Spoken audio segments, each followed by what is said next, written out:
It's finally time to pay attention to the geometry of our eyes. Let's start by taking all of these empties we've made for the object textures and parenting them to the eye mesh with Control P, just so that they're under that mesh. And now we want to pay attention to the number of subdivisions we have. This started out as a simple plane and we gave it one subdivision. And now to get to a suitable level of geometry, we're going to give it 10 more. Depending on what you're doing for your specific project, you may not need this many, but, well, you'll probably need 10 base. You may just need less subdiv later. But you can think about what you need for your own project once you see how this all works. We also need a vertex group for each side of the eye.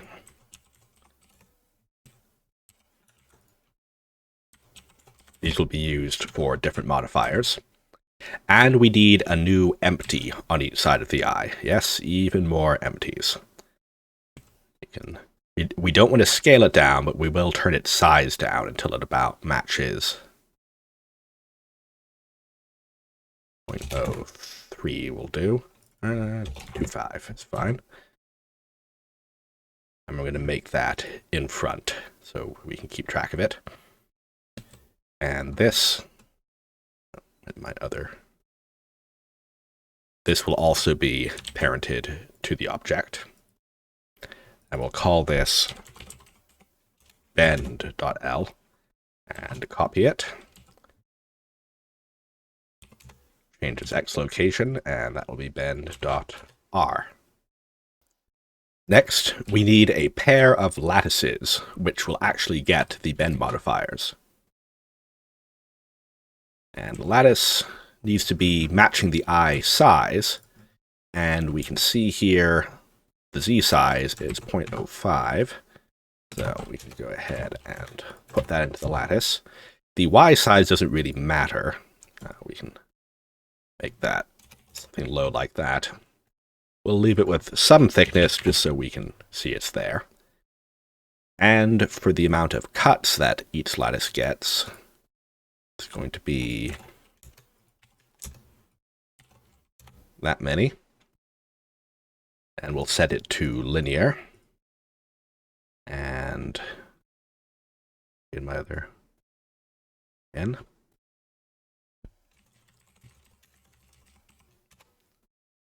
And we'll make it a child of the eye mesh again. And then duplicate it again.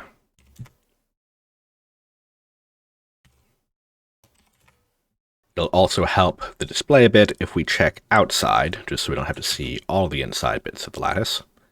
And note that the number of the resolution exactly matches the loops of the plane. So if you used a different amount of loops in the plane, then use a different resolution to match it. Now we will give each side of the eyes their own lattice modifier to the appropriate lattice and restricted to the appropriate vertex group.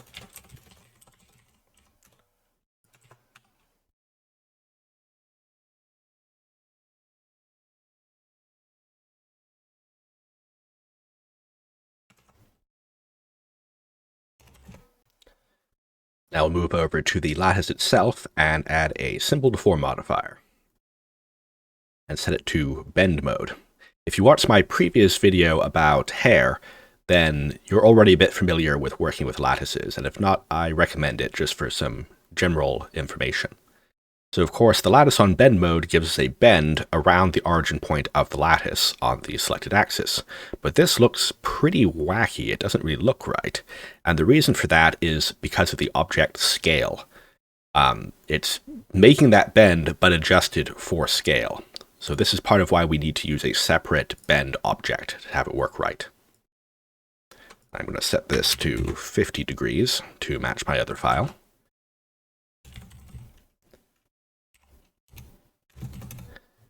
And then copy it, and that can be bend Z. Now I'll make that on the other one as well. I'm going to use the copy modifiers command that you can search for, but of course I will need to change the target. There we go. Two bent planes. I can now hide the lattices. Of course, we can toggle these on and off here. Now you might wonder why I put these bends on lattices. Why do I have that extra middleman object? And the answer is because Simple Deform is weird. So here's a duplicate of the eye where I've put the Simple Deforms on the object itself. What you can see is that it lines up on, well, first of all, it doesn't line up. You need a different degree setting to get to the same amount. You need like, what, how much do we have to go to? Quite a bit. 110 to have it look about the same. So that's weird. Why do we need to basically double the angle on one axis, even though it lines up fine on the other one? It's because Simple Deform takes the entire object's thickness into account, even when restricted to a vertex group, because Simple Deform adjusts for like the object's size and scale and all sorts of weird stuff. So if the two eyes were entirely separate objects, we wouldn't need to do this, but I've decided I'd rather keep the eyes the same object and use these middleman lattices than to split the eyes up, just because I like to keep them one object. So you could do that differently if you wanted.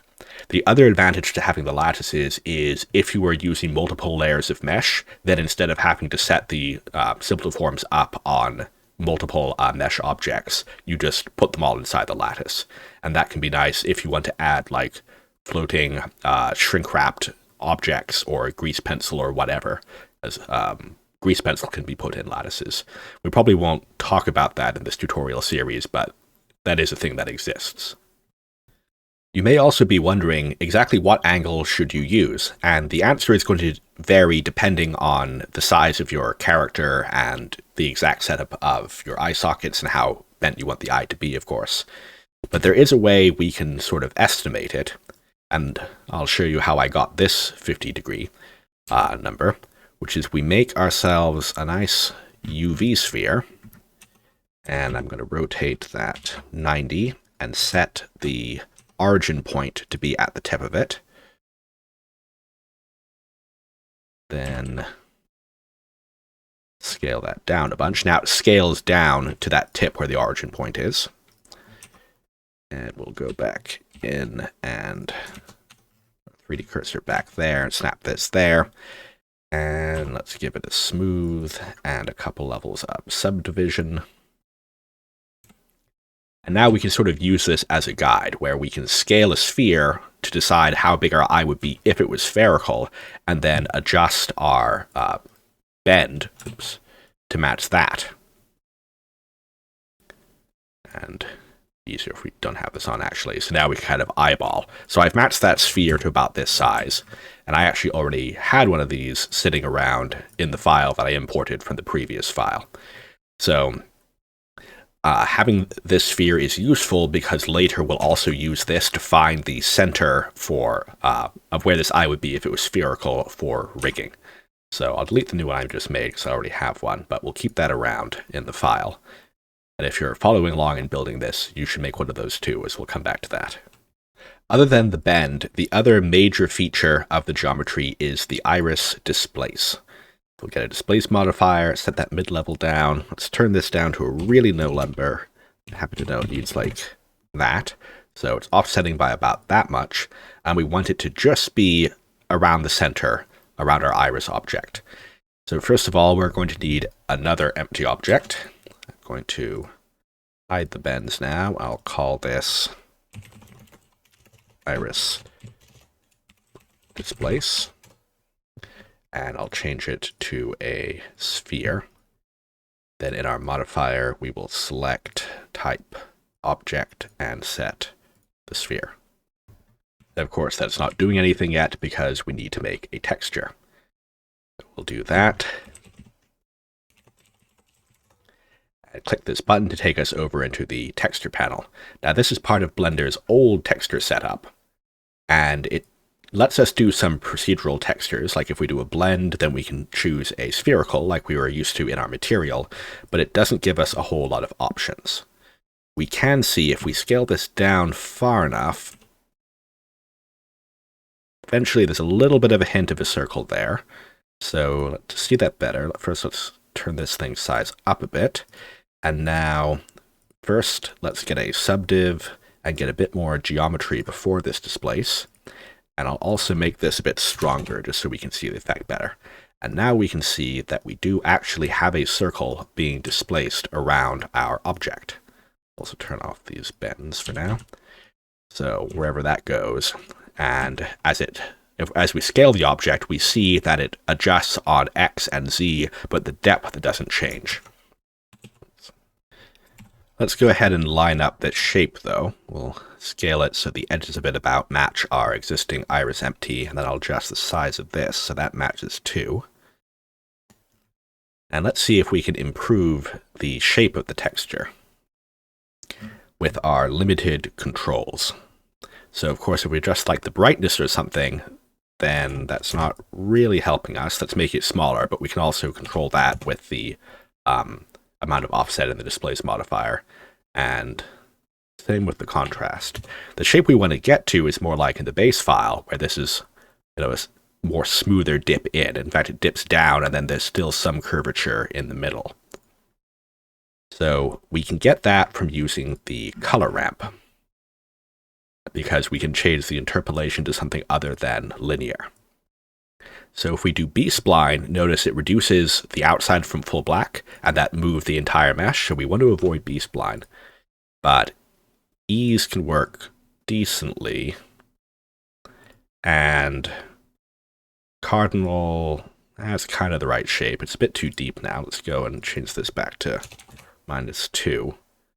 So that could work, but B-spline gives us a decent shape, actually, but then it's offsetting the rest of our mesh too, which we don't really want. So I guess if we turn that up a bit, B-spline sort of works, but it's just not really ideal. So you can use this if you want, because it's simpler. But if you want a higher quality shape, if you want more control of the shape, then we're going to need to use an image texture. Of course, I already have an image texture from the previous version of this. Here's what it looks like.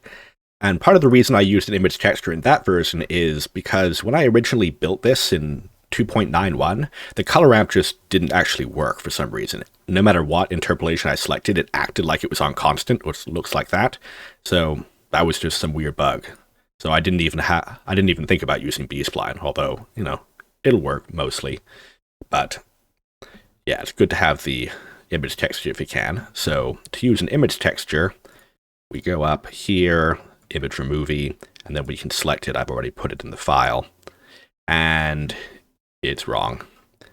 And this is the same problem we've dealt with before in our material, actually, which is that since it is a UV texture, it's working on XY, and we need to work on XZ. So to fix that, we need to rotate this by 90 degrees in either direction, 90 or -90. And now it is working. But it's also tiling, so we need to do some more things. We can kill the alpha, we can set it on clip, and now that's working. And just a note for anybody who was using the original file, adjusting the size of the object, the scale of it, isn't the only way to change the size of the texture. You can also use the crop to adjust the size and placement of the texture.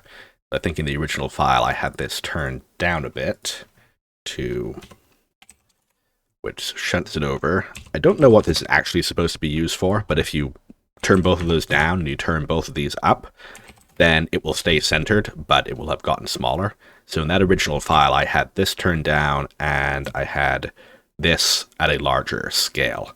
And I don't remember why I did it that way. So it doesn't really matter, but just a note if anyone was looking at that file and it gets confused.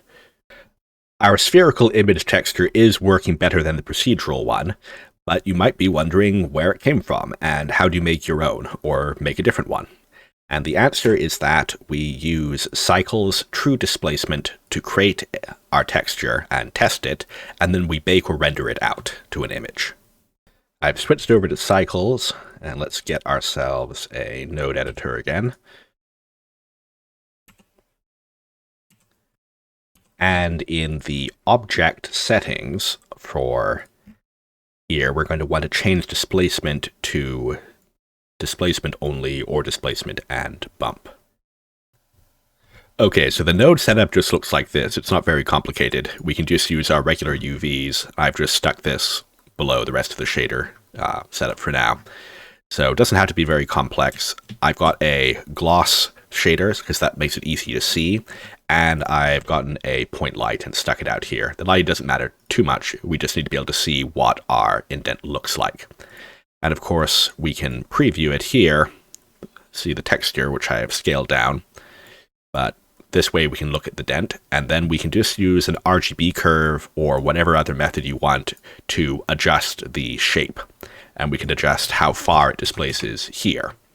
And we'll use the same value in the displace modifier as we have here in the end. Mid-level is turned off, of course. So this lets us see what our displacement is going to look like.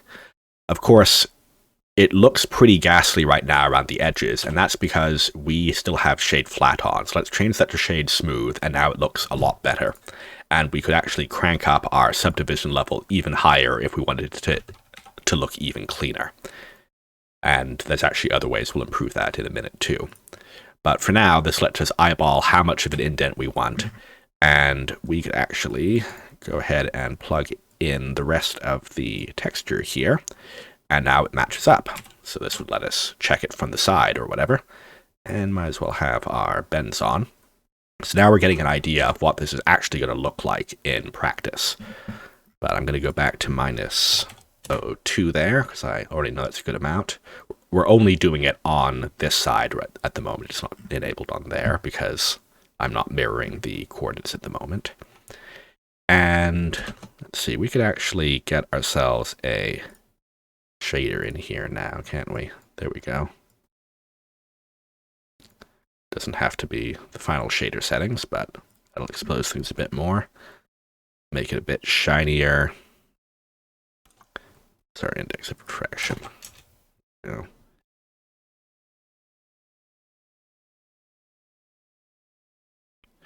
So you can then play around with an RGB curve or a color ramp or whatever else until you get the shape that you're happy with. Once you've figured out your curve or ramp or whatever, getting the texture saved out to an image is pretty easy. We don't need to mess around with baking or anything. I've just taken a default plane, which is a 2x2, copied the texture to it, scaled it to meet the bounds of the texture, and created a orthographic camera looking straight down. So that's a camera with no rotation, set on orthographic and a size of 2 to match the 2x2 plane. And then set my render dimensions to the resolution I need, which isn't that high. 1024 by 1024 will work. And then you just F12 render it and save out your image. And that's that. Now we can get back to actually working with our eyes here. Let's put these back how they were. All right. Turn our displace on. And there's another issue we've got. It looks better at the edges since we switched to smooth shading, but it would be nice if it looked better still. One option, of course, is to add even more subdiv. But let's see, before, if I turn off optimal display, we already have quite a lot. So if I add even more, things are going really crazy. And even with all that, it's still pretty jagged, right? So that's really just not a great solution. I'll leave this other subdiv, but I'm going to have it be render only, I think. So what will really make a difference is if we get ourselves a smooth modifier. The smooth modifier comes after the displace, and with the right settings, 1 fac, 5 repeat, it's actually pretty much solving our whole problem. And then if we have more subdivision after that on render, that's going to look really nice. So this is still a pretty high poly object. You could get away with less subdivision. You know, if we turn that off, it's still smooth. It's just now we're losing our iris displace detail. So depending on what your needs are, and if you care about a few extra polys that much, you can go lower or go lower subdivision in the base plane or whatever. But this should be fine. Let's get our displace modifier copied to the other eye now. call this displace.l, and I am going to limit it to the i.l vertex group, even though that isn't strictly necessary, because it should never go over there. I suppose if you don't do that and you scale this up enough, it will go onto the other side. But if you're scaling it up that much, you're going to have other problems anyway. So this one, I need to make a displace r. And as before, you just set that x to negative to move to the other side.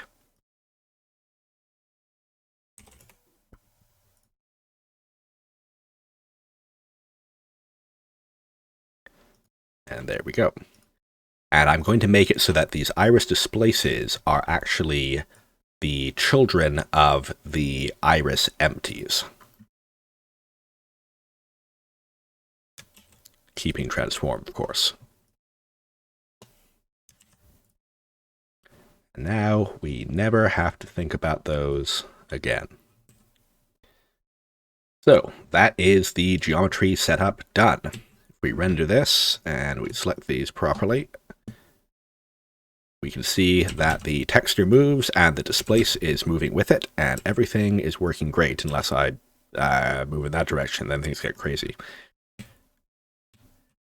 That's all for this video. In the next video, we will be talking about rigging, which will take several videos to cover, I'm sure. It's not quite as complicated as all the material setup, but yeah, there's a lot to do there. So thank you as always for watching, and remember that you can get the original version of this file and will get all file updates if you are a Tier 2 subscriber on Patreon before the end of March, which is still a few days left. And of course, it's also available on Gumroad. So please pick up the file if you want to support me in making more videos. Thanks, I'll see you next video.